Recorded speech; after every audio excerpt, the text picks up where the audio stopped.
Code talkers, of course, is a huge honor for the Choctaws. We were the first tribe, we understand, that, and one of the few tribes that used their language in World War I. It was a huge secret. They intervened at a time when war was not won at all. And they came up with a code in the field while they were fighting. I mean, these men were men of valor.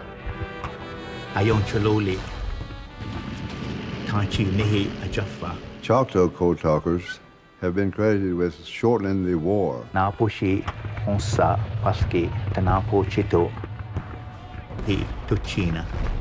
were the ones, the original code talkers.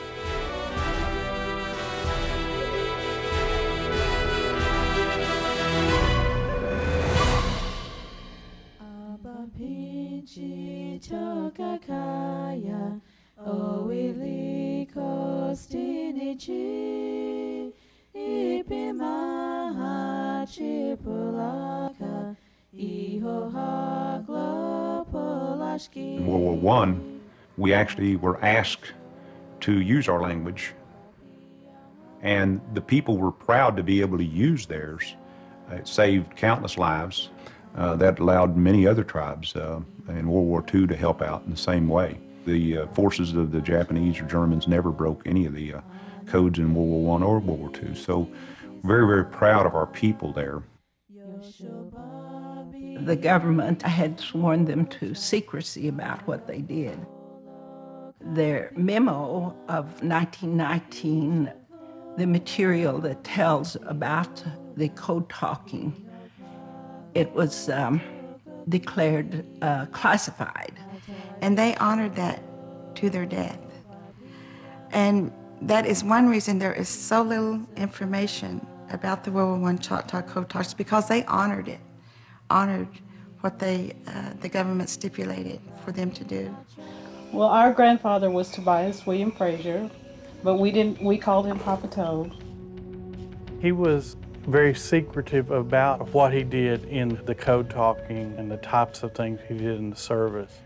Time that we reveal the secret, that we let people know that, you know, we're talking about a short period of time, but we're also talking about a very vital point in that war. You know, we were in trouble. The messages that were being transmitted were being intercepted, and the codes were all being broken. And from what I understand, it made the difference in the length of time it took to conclude the war, as well as possibly even the outcome of the war.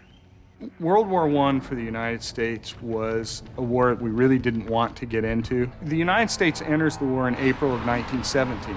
The plan of the Germans was to conquer France very rapidly. That didn't happen. The war quickly evolved into a stalemate, and you ended up with trench warfare in a very narrow strip of land, continually pounded with artillery. With clear lines of communication, your battlefield effectiveness is going to go up exponentially.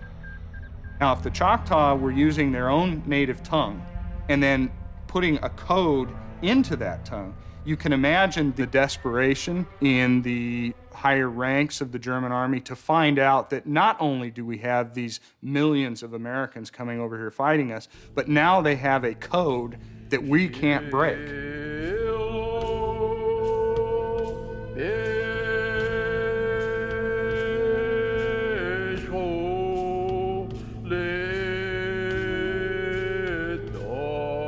The Choctaws were peace-loving people. They had land that was very fertile, and the Europeans saw resources that they would need, and also they needed land for settlement.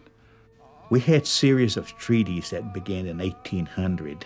In fact, the first one was in 1786, Treaties of Hope.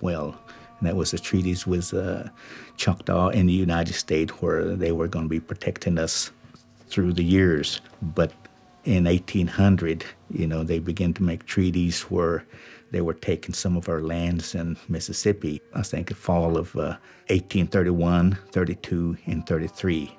Louisiana, Mississippi, Alabama, Georgia, Florida. You can see all the Choctaw words in that area.